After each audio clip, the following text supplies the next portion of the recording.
Muy buenos días a todos.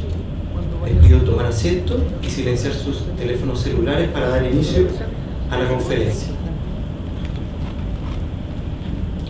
Mi nombre es Guillermo González, soy director ejecutivo de Espacio Público y les doy la más cordial bienvenida a este seminario internacional Combatiendo la Corrupción, Chile y el Mundo, donde analizaremos cómo han reaccionado en distintos países las élites políticas, medios de comunicación y sociedad civil a grandes escándalos de corrupción y así entender qué determina que se realicen o no reformas para evitar nuevos casos y fortalecer la democracia. Agradecemos especialmente la presencia de Su Excelencia, la Presidenta de la República, señora Michelle Bachelet, que nos acompañará dentro de unos momentos. También agradecemos a las autoridades que nos acompañan, el Presidente de la Cámara de Diputados, señor Osvaldo Andrade, el Presidente del Consejo de Defensa del Estado, señor Juan Ignacio Piña, el Diputado de la República, señor Leonardo Soto, el Presidente del Consejo Directivo del Servicio Nacional de Elecciones, CERVEL, señor Patricio Santamaría, el Director de Senda, Mariano Montenegro, y el Embajador de Estados Unidos, Michael Hammer.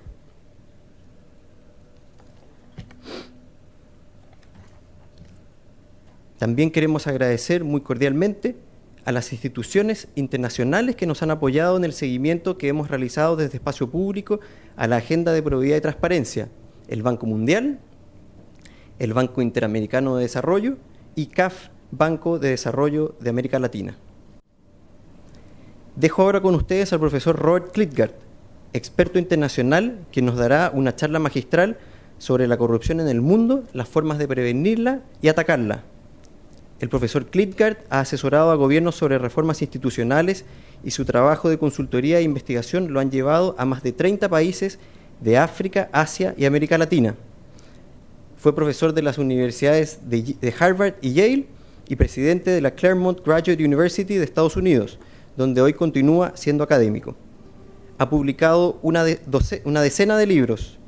El más reciente, Addressing Corruption Together, Enfrentando Juntos la Corrupción, fue publicado por la OCDE el año pasado. En este, plantea una visión general de la corrupción, incluyendo una investigación sobre sus causas y efectos, un análisis de casos de éxito y orientación para la cooperación internacional. Recibamos al profesor Robert Klitgaard con un fuerte aplauso. Gracias, Guillermo. Muy buenos días. Felicidades a todos por este evento tan excepcional y valioso. ¿Me escucho bien o no? ¿Sí? Bien. Entonces, la pregunta para hoy, para mí, son dos preguntas. Primero, cuando hablamos de la corrupción, ¿de qué hablamos? Y segundo, ¿hay algo que se puede hacer contra este vicio que tanto afecta a los países de todo el mundo? Pero comienzo con un sondeo hecho por Gallup en este año pasado. En enero, el presidente de Gallup Norteamérica informa que un 75% de norteamericanos, un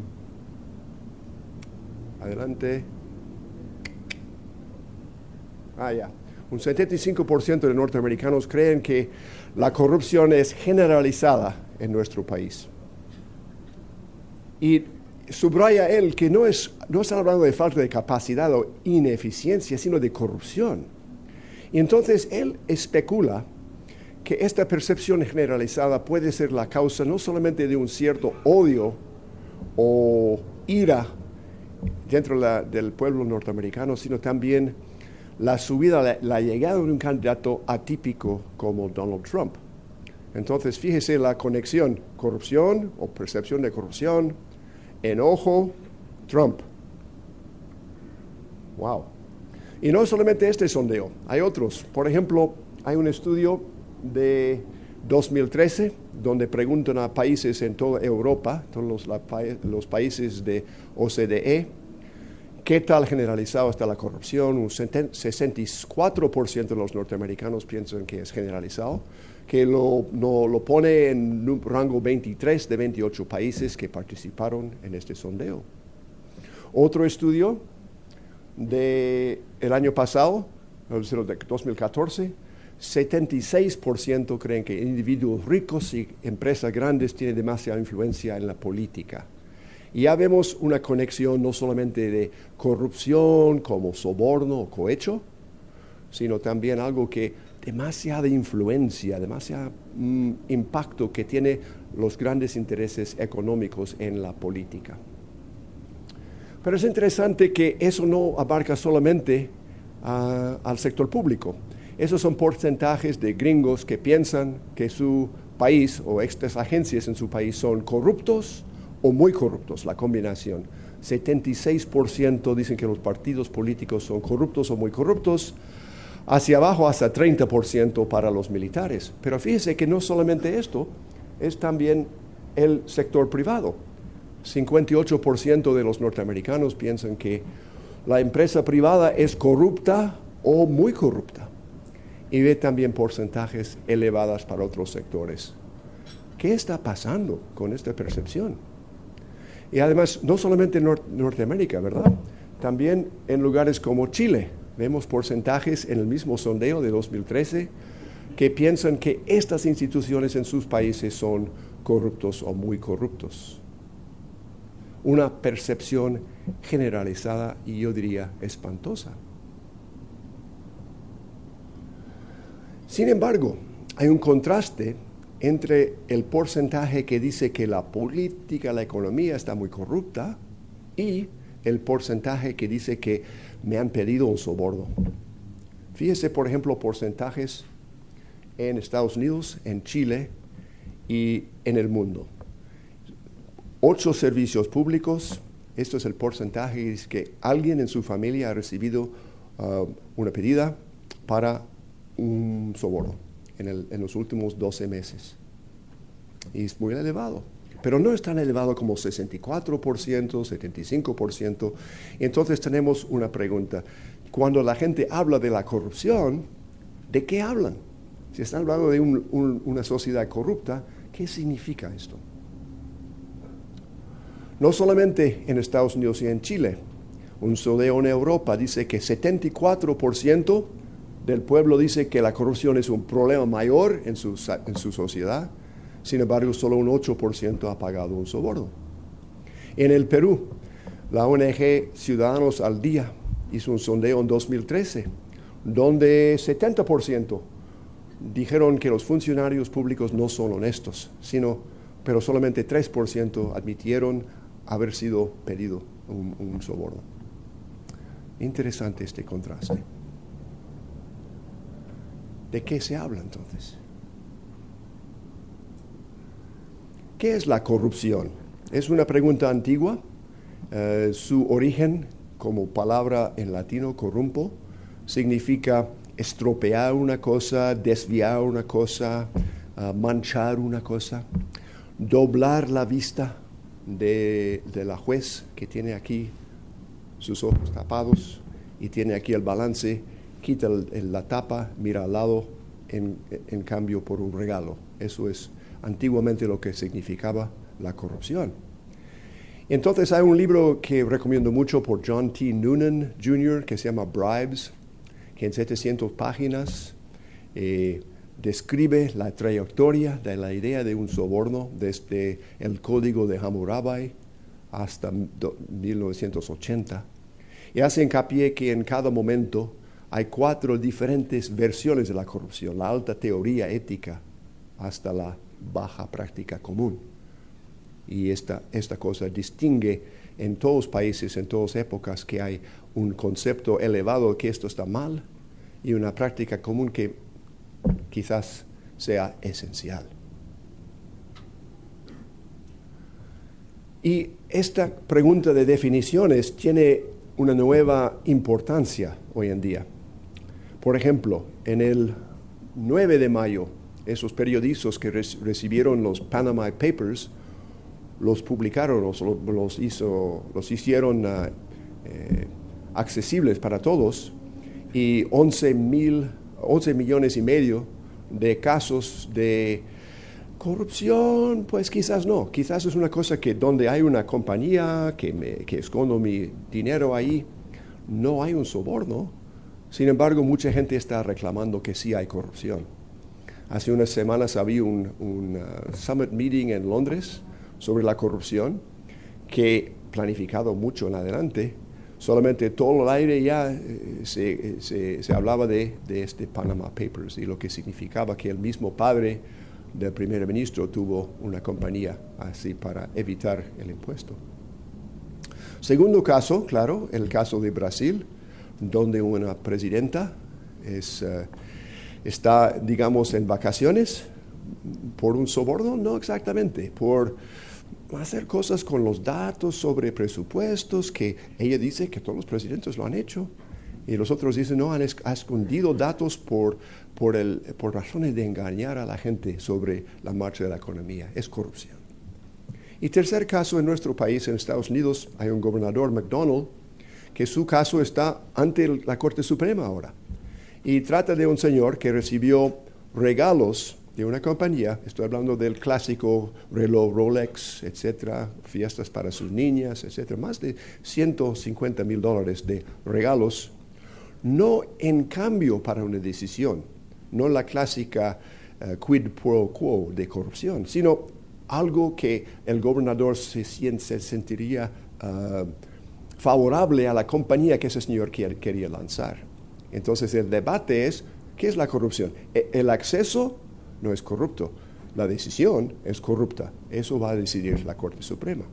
Definiciones de corrupción está al corazón, digamos, de esos tres temas tan puntuales de hoy.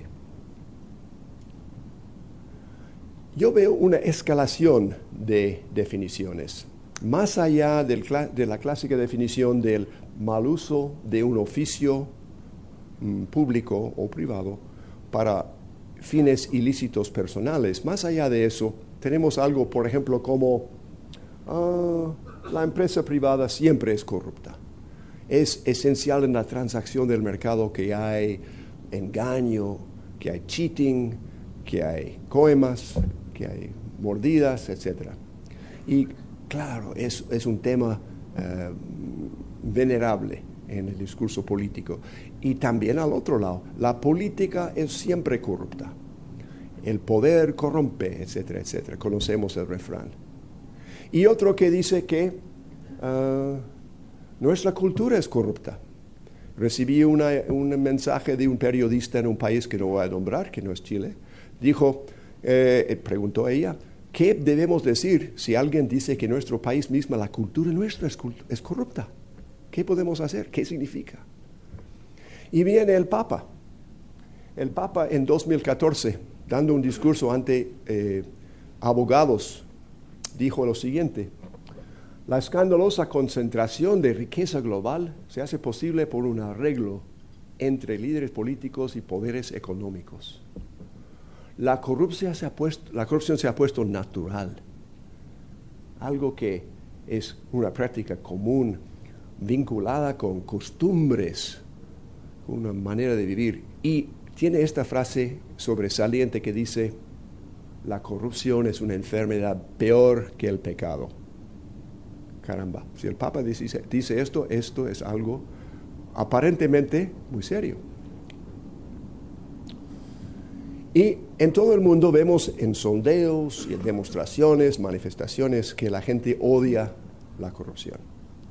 En un sondeo Wynn Gallup en 2013 de 69 países es tema número 1 de preocupación de la gente, más de desempleo, más de terrorismo, etc.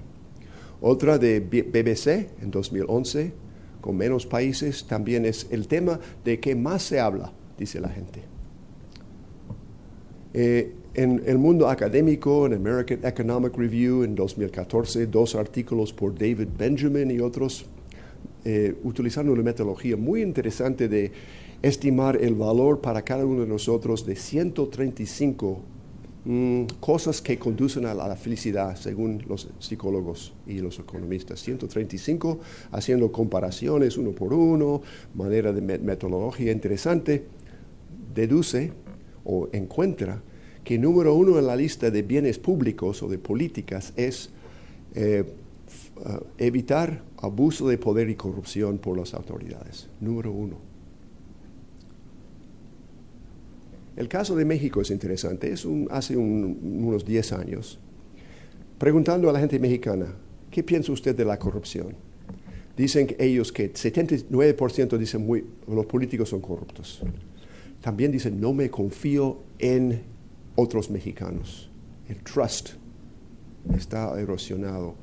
Un 50% admitieron pagar un soborno. Sino cuando les pregunta sobre su ética personal, 80% rechaza la corrupción. Dice que no es bueno. Siempre es mejor hacer lo bueno y no ganar plata. Dice, conoce el refrán, el que no tranza no avanza, o 84% rechazan este refrán. Entonces tenemos una contradicción. Tenemos una corrupción generalizada, percibida, que la gente odia, sino tiene que participar porque así se hace. En la mañana odio la corrupción, a mediodía pago el soborno y en la noche digo ¿qué puedo hacer? Es algo que es fuera de mi control. ¿Qué mezcla explosiva del enojo con el fatalismo o cinismo? Y eso es lo que vemos en el caso de Trump, quizás. Un ejemplo de Kasit Piromia, ex canciller de Tailandia. Le pregunté en 2014, ¿cómo puede ser que su partido demócrata está opuesta a elecciones democráticas en cuanto a la hermana de Thaksin? Y así lo dijo. Dice que es un fenómeno generalizado, Robert. En muchos países vemos que la legitimidad democrática no es suficiente. Lo que hace falta es una reforma de comportamiento del gobierno que es abusivo, que ha dejado al lado cheques y balances y que está abusando su poder. Y antes de una elección, dice, tenemos que tener una reforma fundamental de nuestra democracia. Ahora, 2 meses después, había un golpe de Estado por militares. No es exactamente el gobierno transicional que él quería. Pero ve otra vez que este sentimiento de abuso de poder, de la corrupción, es una fuente de manifestaciones contra gobiernos legítimamente elegidos en muchos países. Otro ejemplo es Rodrigo Duterte, elegido este mes en Filipinas. Un tipo, caramba, un tipo casi increíble, con su charla violenta, antigobierno, hay que votar por la gente, hay que llenar la bahía de Manila con criminales, a que los peces las comen, etcétera, etcétera. Y tenemos también el caso de Estados Unidos. Aquí una citación del representante Tom Marino en National Public Radio sobre su apoyo a Trump. Y por fin dijo, mira, lo que hay que hacer es votar toda la gente de Washington y hacer un steamrolling totalmente, quitar la gente. Break it. Esta violencia de metáfora quizás sea algo que previene una violencia de acción. Ahora, perspectiva sobre esto. Les voy a hacer conocer un artículo interesante de Aaron Wildavsky que se llama Doing Better and Feeling Worse. Haciéndolo mejor o mejores condiciones, pero sintiéndonos peor. Mejor la cosa, pero nosotros sentimos triste. ¿Qué es esto? Y él hablaba del sistema de salud, de sanidad en Estados Unidos. Y dice que mucha gente está contenta con su médico, su hospital, pero descontenta con el sistema nacional. Piensa que es muy mal. Entonces, la idea de que datos objetivos, además, dice que los objetivos sobre el tipo de salud, etcétera, están mejor y mejor. Sin embargo, la gente se siente peor. Entonces, primero es datos objetivos. Segundo es el contraste entre local y nacional. Y no solamente que sea desigual, sino es peor, mucho peor. Aquí en 2013, unas cifras que apoyan esta idea de Wildavsky. En 2013, 69% de los americanos dan buenas notas a su propia salud, su propio hospital, médico, etc. Sino solamente un 32% dice que el sistema nacional da ese tipo de calidad. ¡Qué contraste!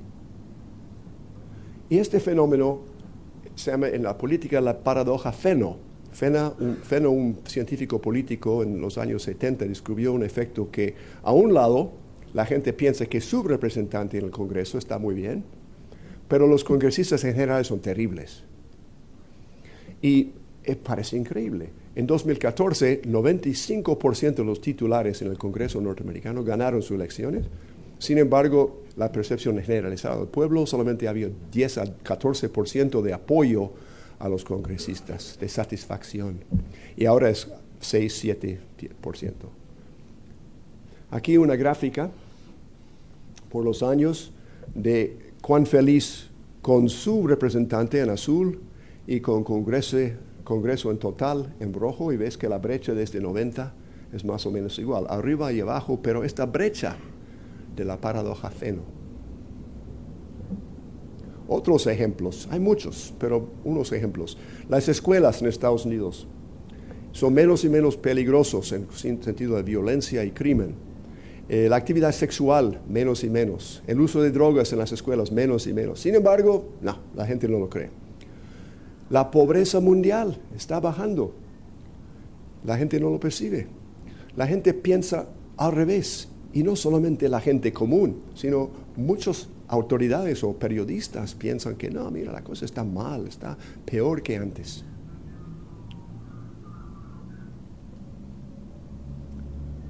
En educación, por 40 años, donde hay esos sondeos de Phi Delta Kappan cada año, los americanos afirman que la educación que reciben los niños de hoy es inferior a la educación que ellos recibieron. 40 años. Sin embargo, los datos objetivos demuestran más cosas que la gente se aprende, menos deserción escolar, más cursos de ciencia avanzada y cálculo, etc. Además, el mismo fenómeno que dijo Wildavsky sobre mi escuela local está muy bien, pero el sistema nacional es mal. Aquí el crimen. En verde tenemos las percepciones del crimen violento en Estados Unidos. En amarillo, la tasa de victimización según las cifras. Y ve que una bajada por los años. Sin embargo, la línea verde demuestra que la gente piensa que no, es igual o peor que antes. No es cierto.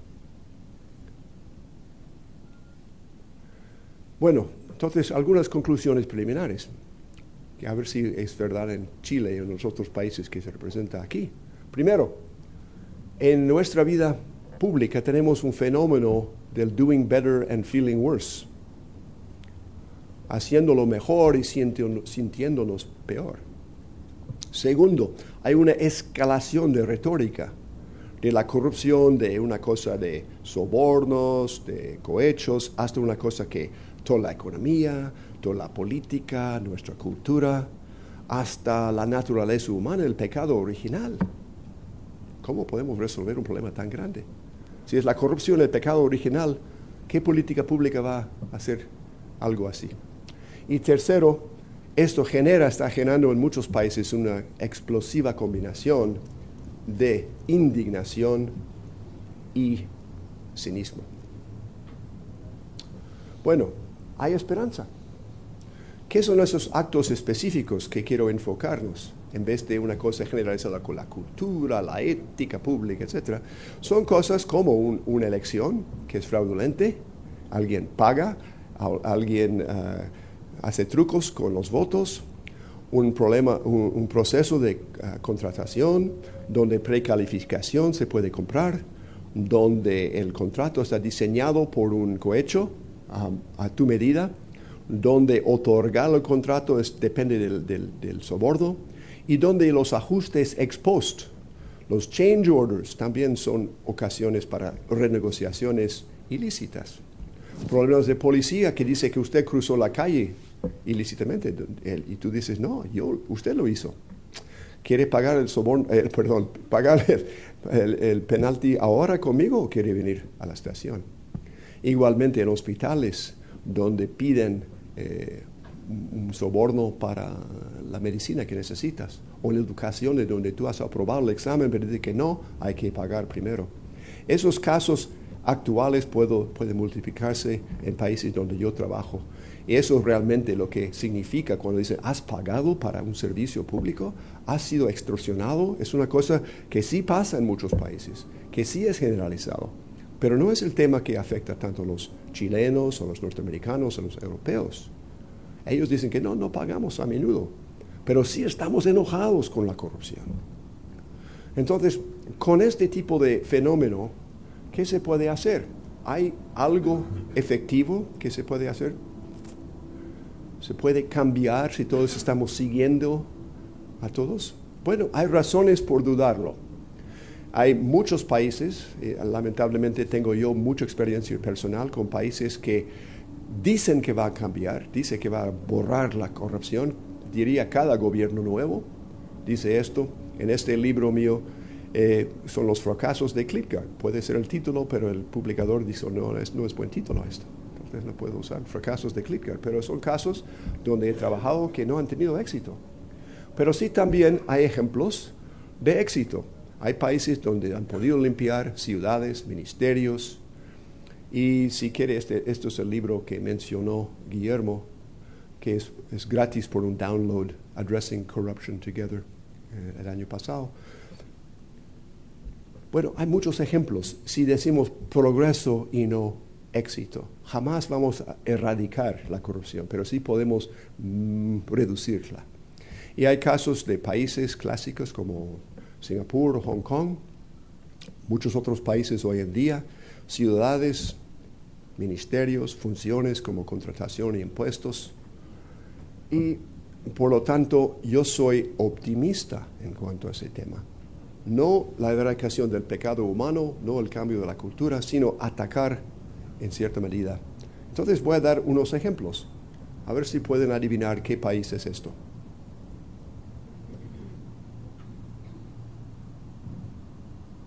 Un problema técnico aquí.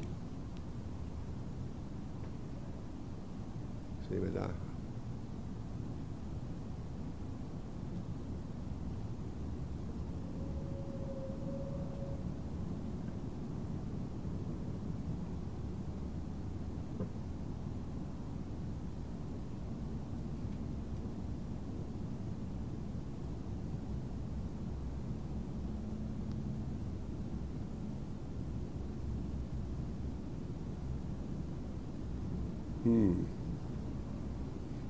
¿Ya lo tienen o no?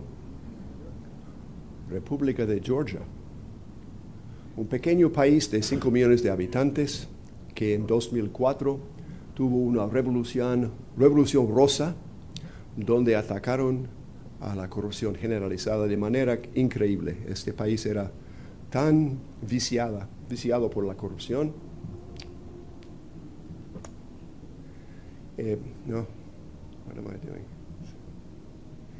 En facilidad de hacer negocios, ese sondeo número 115 en el mundo. En percepción de corrupciones, número 633. Y luego, Georgia sin corrupción era el refrán de los candidatos por Movimiento Unido, y lanzan esta revolución rosa. Mejor si lo hago así, alguien está controlando, ¿verdad? Porque esto no funciona.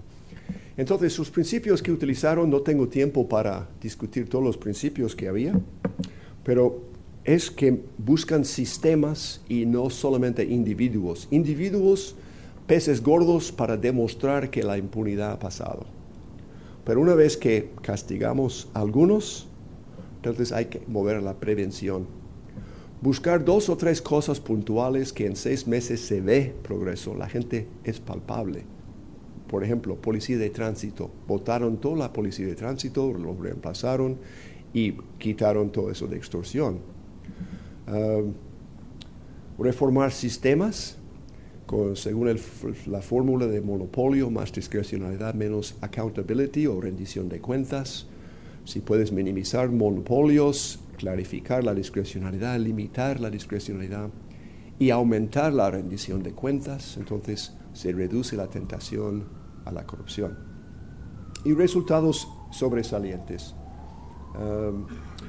Electricidad primero, y luego inversión extranjera, muy arriba, el PIB también, la recaudación de impuestos de un 15% hacia un 25%,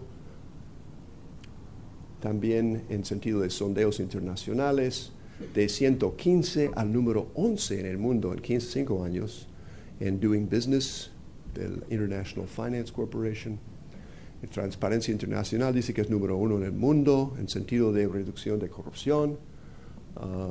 El sondeo que mencioné, si pagas sobornos, solamente 2%, que es menos del promedio de Europa. Y la revista The Economist dice que es una revolución mental. La revolución mental, cambio de actitudes, no fue por movimiento moral, sino por incentivos, estructuras y mejores instituciones. Ahora otro país, a ver si puede adivinar dónde está este país.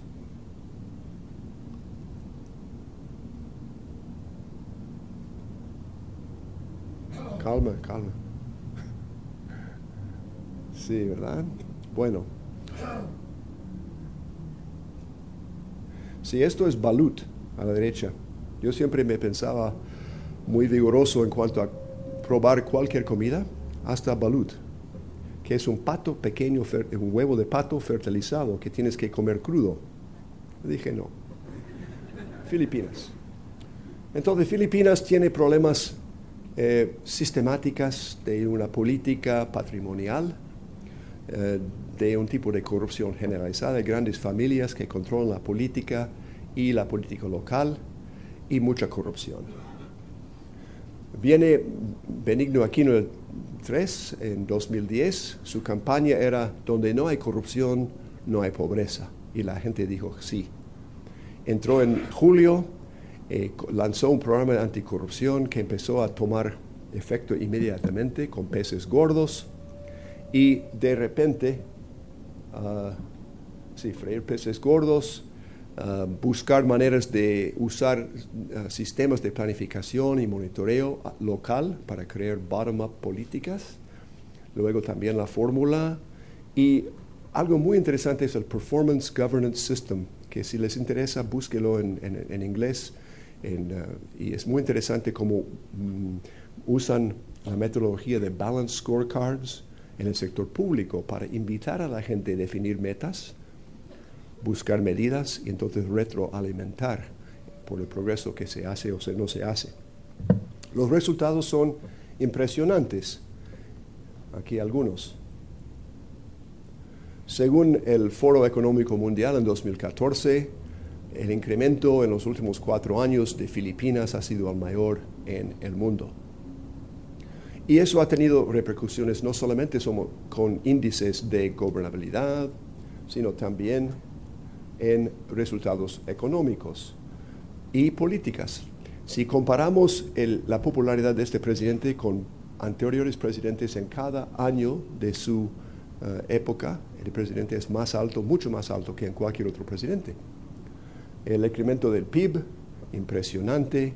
Ayer salieron nuevos datos sobre Filipinas que demuestran que está mejor que China por primera vez este año, y se anticipa un crecimiento de 7,8% este año. Bueno, no sé si tengo tiempo para estos. Vamos a ir por estos otros ejemplos, por favor. Adelante. Adelante. Quiero asegurar que terminemos antes que llegue la presidenta. Pero hay otros ejemplos a nivel local, provincial, que tienen principios muy parecidos: mejor información, mejor colaboración. Pero entonces llego a mis conclusiones de la pregunta: ¿de qué se habla? ¿Y qué se puede hacer? ¿De qué se habla? Bueno, mi proposición es lo siguiente: que hablamos de lo que es quizás el tema número 1 en el mundo de hoy políticamente. Muchos países, no sé si es verdad en Chile, pero en muchos países ese es el tema de que se habla. Donde hay una confusión o por lo menos inclaridad en de qué se habla. Aparentemente se escala la discusión hasta cosas de todo el comercio, todo el capitalismo, todo el socialismo, todo el gobierno, etc., la cultura y el ser humano. donde no hay realmente lugares para la política pública de hacer cambios importantes. Y luego, lo que advierto es cuando hablamos de la corrupción, que no escalemos la discusión, sino enfocamos... atrás.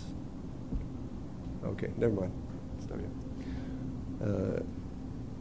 Enfocamos en fenómenos concretos. Contratación, policía, elecciones, etc. Tal como ha hecho este grupo aquí. Bueno, entonces, ¿qué se puede hacer? Analizar los fenómenos específicos con lentes, yo diría, económicos. No pensarlo como problema ético o solamente de leyes, sino de monopolio, discrecionalidad, falta de transparencia, de incentivos e información, de participación de los pueblos de manera estructural en la retroalimentación sobre el progreso de la política pública.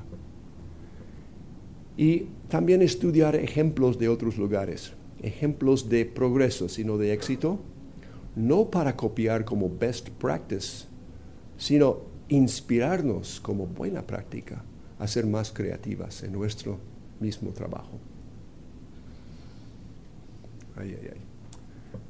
You're so fast. Y por eso quiero recomendar que compartan el ejemplo de Chile para todo el mundo, para que conozcamos mejor lo que están haciendo aquí. Bueno, ahora sí. El futuro. Primero, lo que advierte el caso de Filipinas. He mencionado el éxito de Aquino, pero quien sigue es Duterte.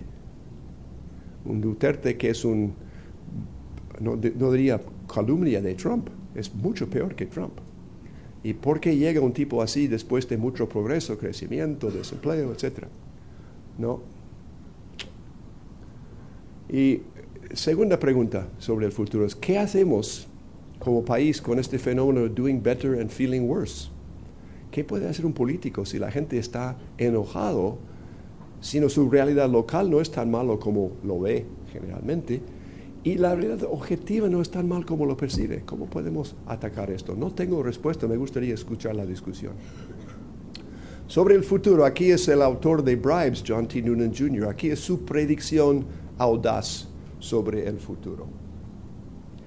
Tal como la esclavitud era antes un modo de vivir y ahora es inconcebible, así la práctica del soborno en la forma central de pagar para la acción oficial vendrá a ser obsoleto.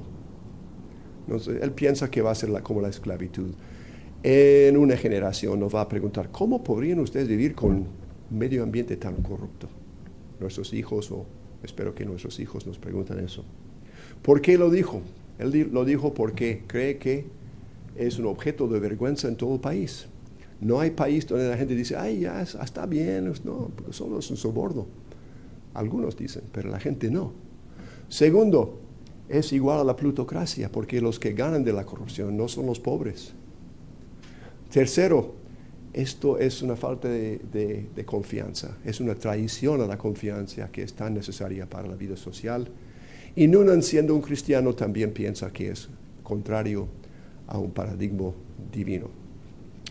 Bueno, no voy a comentar sobre la teología de la corrupción, pero sí quiero cerrar con esas palabras, que sí podemos hacer algo contra la corrupción, que hay lecciones prácticas, hay teorías que dan luz en el problema, con tal que no escalemos hasta toda la cultura, todo el gobierno y todo el ser humano. Gracias por su atención y ya estoy listo para preguntas.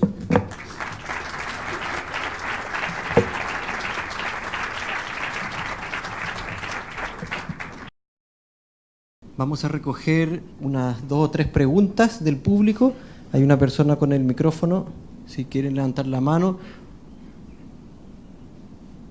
Aquí adelante.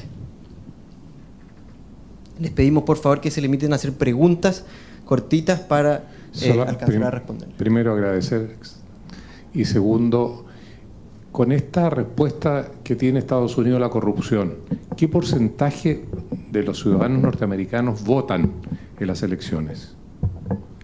No estoy seguro. el embajador sabrá. ¿55? Más o menos. 52.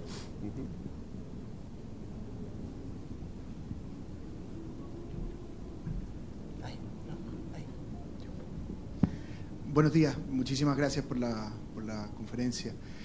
La pregunta es la siguiente, y volviendo sobre el escalamiento, es decir, sobre la retórica, sobre la corrupción, que parece que el tema se amplifica cada vez más, y un poco sobre la paradoja de Feno, que las encuestas en Chile demuestran que no solo se trata de una paradoja en el ámbito político, sino en todas nuestras formas de relacionamiento, es decir, pasa igual con los bancos. Mi banco está bien, pero la banca es terrible, en fin. Si esto es generalizado, quiere decir que más que una mera paradoja en el ámbito político, es más bien un sesgo cognitivo, un sesgo cognitivo de las personas. ¿Cómo se puede enfrentar? Es decir, ¿cómo nos queda más que reconocerlo y lamentarlo, o tenemos alguna manera de incidir, tal vez comunicativamente, de tal manera de minimizarlo? Probablemente no destruirlo, pero por lo menos minimizarlo. ¿Puedo responder ahora? Sí.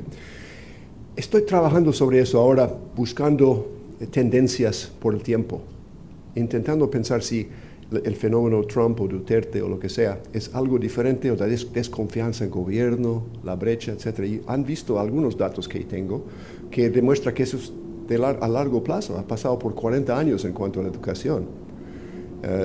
Todavía estoy trabajando en ese tema, pero estoy intentando entender cómo puede suceder este enojo si no ha cambiado las cosas, si están más o menos igual.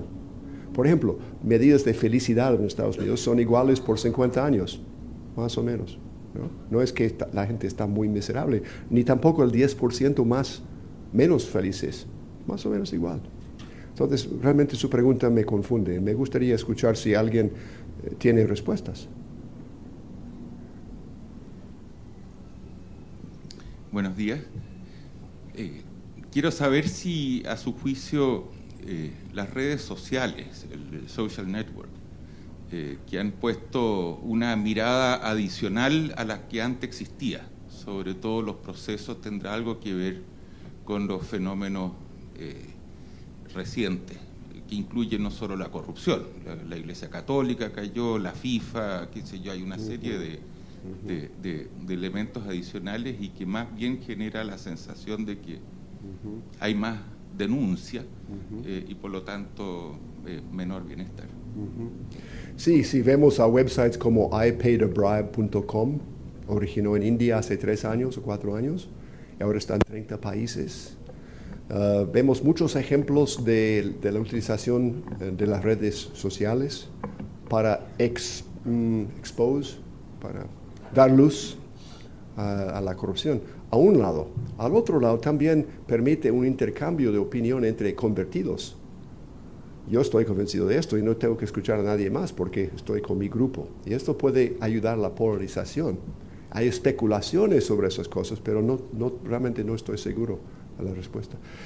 ¿Qué le parece? Un profesor dice que no estoy seguro. Qué shock, ¿verdad? Qué bárbaro. Sí. Que no sé. Buenos días, muchas gracias, profesor. Quizás una reflexión puede ser que nosotros tenemos un informe de desarrollo humano del Programa de Naciones Unidas del Desarrollo Humano, que nos dijo que la élite en Chile está muy distante de la ciudadanía. Todas las élites, la élite económica, la política, la simbólica y la social. Tal vez esta disociación cognitiva, emocional, frente a los datos duros, no somos capaces, dentro de los que conducen, de tener una relación muy estrecha con la ciudadanía, que dé más confianza y saber explicar mejor las cosas, de una manera que lo cognitivo y emocional esté más cercano. No sé qué le parece ir por esa línea dentro de orientar a las élites en la relación con la ciudadanía. Me parece persuasivo. Lo que tenemos que hacer es ver si ha habido cambios que explican por qué ahora está subiendo. ¿Es que antes los élites estaban más metidos con los pobres? No lo creo. ¿No? Entonces tenemos que explicar tendencias y no solamente una hipótesis estático. Ahora, no estoy seguro. Una pregunta que puedo responder, por favor. ¿Qué puedo decir, señora? ¿Qué tal? Está la presidenta afuera. Ok, ¿está aquí entonces? Sí, Ya, por fin evito la pregunta porque ya llegó la presidenta. Okay, Damos gracias al profesor Robert Klitgard.